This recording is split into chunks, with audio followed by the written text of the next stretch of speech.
Chill, it's Halloween, kids. So your vacation is over.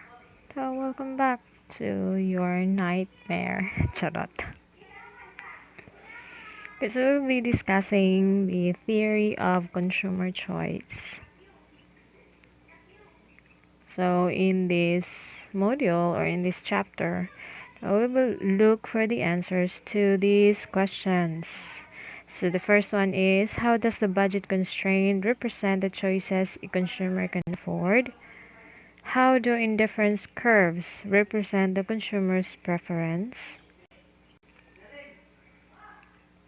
What determines how a consumer divides her resources between two goods? How does the theory of consumer choice explain decisions such as how much a consumer saves or how much labor she supplies? Okay, so we will try to answer those questions with this topic. Now we all know, no, this we already have an idea that people face in everyday a trade-off and engage in opportunity cost. Di ba na-discuss na nato in our previous modules that we are constantly facing trade-offs and opportunity cost. Now, these are just a recap or some examples of trade-offs that every consumer faces in his day-to-day life. So, buying more of one good leaves less income to buy another goods.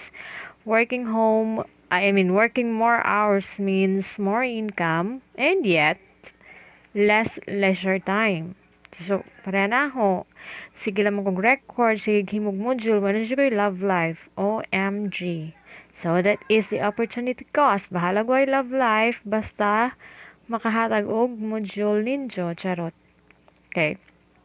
Another is reducing saving allows more consumption today, but reduces future consumption.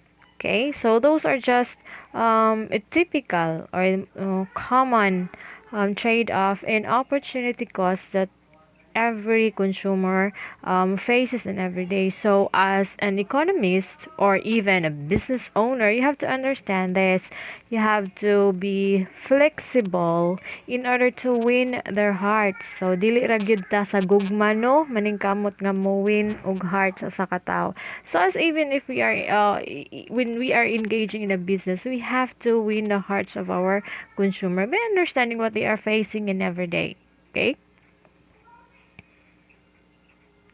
Okay, so there are various approaches. Now, technically, there are four approaches that constitute the consumer choice theory. Now, one is, of course, the budget constraint or the budget line. We call it sometimes the budget line. So, these constitute what the consumer can afford. So, with the budget line, you can determine how much in the income of a consumer will he or she willingly allocate for expenses. So, why is it important to know? Para makahibaw ka how to price your goods and services, nga ikaw ang pilion, ug dili siya, charot. Bitaw. Okay, so we'll continue. Okay, budget constraint. We all know that we all must face two facts of economic life. Number one, we have to pay for the goods and services that we buy. There's no such thing as free in this world. Wa nay libre. Okay? So, these are the two facts. Meaning to say, this is given. We have to pay for the goods and services.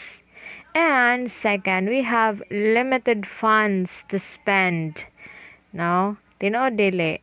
Yes, it is, of course, except for those millionaires, itong mga daghang kwarta, nga walay lingaw sa ilang kwarta, bahala sila silang life. Di sila mahilangit, charot. Okay, so budget constraint refers to the limit on the consumption bundles that a consumer can afford. It identifies which combinations of goods and services the consumer can afford with a limited budget at a given prices. Now, example, consider Max, a devoted fan of both movies and local music scene. So, ganahan si Max, ganahan sa mutanog sine og mutanaw og concert. So, mo na iyang pinaka-favorite goods or services. No? So, he has a total budget for entertainment of 100 for each month. So, na-allocate si Max og 100 para sa iyang entertainment budget kada buwan. Now, the price of a movie is 10. No? So, by tag-G's ang ticket. While hearing a rock concert at his favorite local club costs him 20.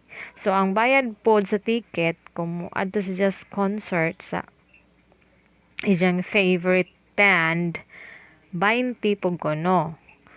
So, if Max were to spend all of his 100 budget on concerts at 20 each, he could see at least 5 each month. Diba? So, kung usaray ijang buhaton ng entertainment, kay duha man ijang options, no? Mo man ijang pinaka-favorite, ang movie o ang concert. So, kung arira siya sa concert, so, pwede sa mo tanaw og 5 ka concert in a month. Diba? Sakto, dili. Sakto. Okay. Now, if you were to spend all of it in a movie at 10 $10 each, he could see 10 movies in 1 month. But let us remember that rational Max as it is, ganahan gud siya nga makatanaw siya og concert and makatanaw pa siya og movie, di ba? Sugot di ka og sige ra kag movies or sige ra kag concerts. So, we have discussed that a rational consumer would opt to have both. No? Sakto de. Sakto. So, the second statement is, but Max could also choose to spend part of his budget on a concert and part on movies. So, in this case, for each number of concert, there is some maximum number of movies that he could see. So, mo neron ang mahitabo. Nisud na ang trade-off or opportunity cost. So, between movies and the concert, so Max has to decide how much of the concerts he is going to watch and how much of the movies he is going to watch. So, umuyung kakarog, di ba, napo man ka movie and 5 ka concerts. So, kung umuyung kakaroon nga, sige, magkuan ra laman ko. If I were Max, mayong ko, mag 5 kuan ra laman ko movies. So, I can spend the money intended for, kaya di ba, 10 man to no. So, umuyin ko 5 ra yung tanawon nga movie, ang katong money intended for another 5 movie tickets, pwede na i-spend on concerts or vice versa. So, that is how consumers think. Mo na siya gitawag na to og their choices, no? So, as a business, you also have to understand this. What is going on in the mind of your consumer para di ka left unguarded. Okay? So, for example, if he goes to 1 concert per month, it will cost him 20 of his 100 budget. Kaya nga naman, tag-G's man, diba? Pila to ang kuan? Pila to ang concert, 20 di ay. So, kung muta na sa concert, kada buwan, so 20 ra ang isang i-spend. So, na si Jai, 80 para sa movies. But if Max were to choose one concert, the maximum number of films he could choose would be 80, remaining 80. I-divide mo 10, nga i-divide man because tag G's man ang film tickets. So he would be able to see 8 movies in one concert. So that's how Max could divide, or he could have divide his 100 like 2 movies that would cost him 40, and the rest 60 divided by 10. Okay, 60 pesos man nahibilin, divide mo sa 10 nga kanang naay price sa movie, so he will have 6 movies. Pero unom na laman ka movies isang matanaw, but he will have 2 concerts. So ingana, that is how you divide your or consumers allocate their budget. Ilan ang timbang-timbangon which products nga ilang mas gusto tagaan og gibugaton sa ilang income. Or Max could have it split, di ba? More 50-50.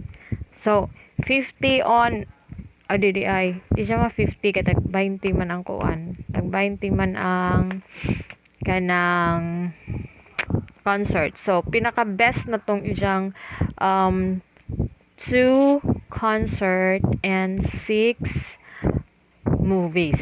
Okay? So napay daghang combination of goods and services that would fit within the budget line of 100 ni Max.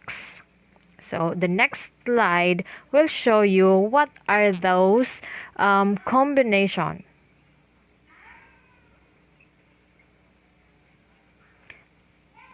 Anay, nawahi madayong slide. Sorry, kids. So, pas kay mo na ni. Mo na ni akong gidiscuss ganina. Kanilaging magsigirag. Hala, pas discuss mo na, di ba? Oh, ever to spend. Mo na akong gisulti ganina. Exactly. Sorry, kay nakalimot ko nga naman ay PowerPoint ko nga gi-record. Oh my God. Abi kog nagkuan ra ko kanang pep talk. So, mo na say mahitabo. Una ni, gato atong giingon nga, divide ni siya 8/10, kitag 10, ang kuanda, humana ni gidiscuss. Actually, nawahira ang PowerPoint. Okay, so, of course, again,